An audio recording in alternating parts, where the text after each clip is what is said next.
What's good, y'all? And in today's video we're gonna be taking a look at the new Gowther and just see if he's kind of worth it, because yeah, spoiler warning, he's definitely not. So let's just dive into why he is bad.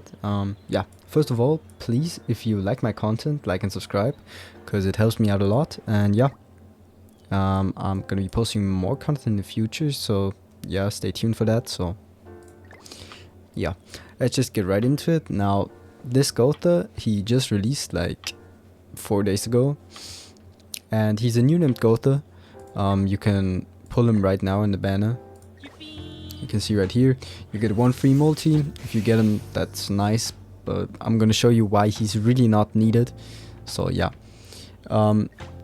let's just go over what he does. First of all, his banner is just trash. Like, Red Anne, you probably don't have her, but she's already bad, so kind of ironic. And the rest of the units are like, except for this Gowther maybe, and you know, Ella Escanor, they are all just pretty trash. And you know, Esterosa, I think you probably have him through other means, so yeah. The thing about this Gowther, and we're gonna switch to this right here. The thing with Gowther is that, you know, let's just read what he does. For each applicable ally participating in battle, their basic stats increase by 7%. So he gives 21% basic stats to 7 Deadly Sins and 4 Knights of Apocalypse allies if they are on a full team. Now, this really isn't that bad, but nothing crazy. Now, when he enters the battle from the secondary slot, all like 2 debuffs effect, not all of them, are removed, and applicable allies like get rank up for free. Now, this is also cool, I guess, but again, nothing crazy. It's like, and we're gonna look at why it's not crazy, because you know, he has to come out. And yeah, also skill ranks aren't really anything that like matters that much nowadays, since level 1 cards already have crazy strong effects and the multiplier only goes up. So yeah, and then the last things he does is when like your applicable ally skill rank is increased, so that could be by just merging cards, then you know, their max HP increases by 30%. Now that's also nice, but again, it's just all about damage cap right now. If you like, you're always gonna hit damage cap, and like with almost every attack, so it just even doesn't like, it doesn't contribute anything. It only kind of helps maybe HP scaling units, and that's it. So yeah. And when enemy skill ranks are increased, so also by moving or rank ups, but you're gonna also see it by moving or merging skills, their defense related stats decrease by 30% for 1 turn. Again, many units are debuff immune, or you know, can't be stat lowered, so this is really not that crazy and not that good. His cards are kind of interesting. It's just a Pierce AoE, and debuffs them to only be able to use rank 1s, and on like 2 and 3 star cards it's only rank 2 skills. This is actually quite nice if you can debuff them, but that's about it. He isn't dealing any damage. His card is a cleanse with some defense related stats. Again, not good nowadays. Yeah, his ult is just a flood ult, which like decreases their HP related stats. So overall, his kit, that's why he's a backline, isn't crazy. Now let's just kind of compare that to other units, because let's look at for Sins. You have the pretty much free LR Gowther. LR Gowther has, you know, he only gives 15%, but he always gives those 15%. Even if he comes out of the bag and it's only him and you know, Melly, for example, remaining, he still gives 15%, while this Gowther only like per ally gives basic stats, so it's 14%. Now, keep that in mind, because each time an ally uses a skill, all stats of allies increase by 1%. Now, that's pretty big, because you know, like just imagine you use 3 cards turn 1. That's already 3% all stats for your whole team. Then you're already at like 18% basic stats and like 15% basic stats, 3% all stats, which is better than having like 18% basic stats and basically the same as having 21% basic stats.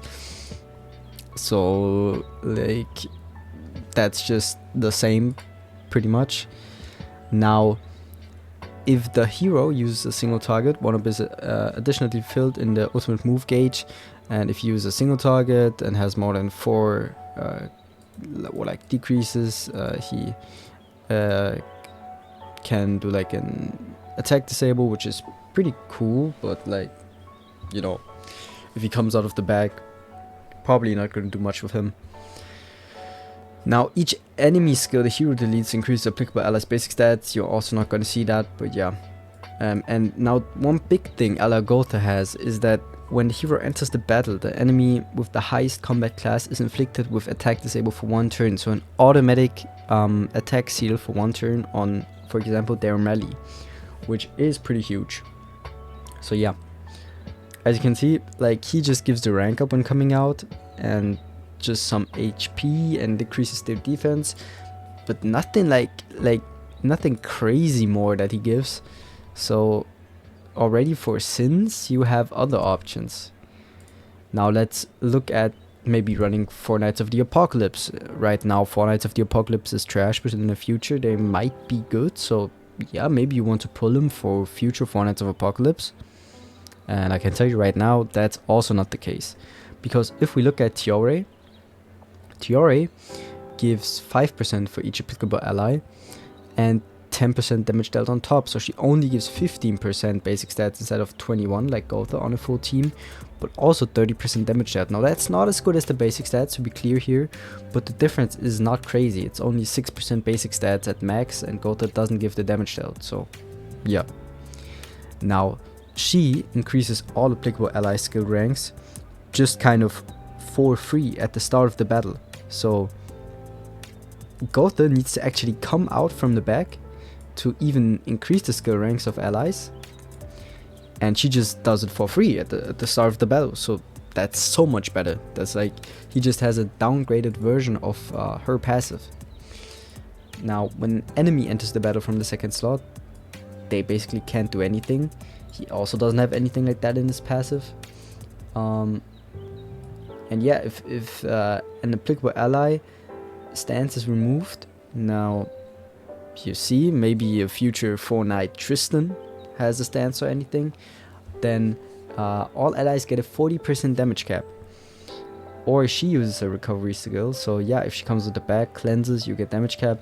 So overall, she is just kind of better than this Gowther for 4 Knights of the Apocalypse. So he's kind of in a weird spot where he can, you know, be like a bit better than Hermit Gowther maybe, and just at best kind of similar in performance as a backline to Tiore on a 4 Knights of the Apocalypse team. So overall, just really not much, like not many reasons why you should pull him. So yeah, that's just kind of my reasoning though. If you have any other feelings about this new Gowther, then let me know, and you know, you can tell them. To everyone else, maybe I'm wrong, I don't know, but yeah, that's pretty much it. Hope y'all enjoyed the video. If y'all did enjoy the video, please leave a like, subscribe, and leave a comment down below.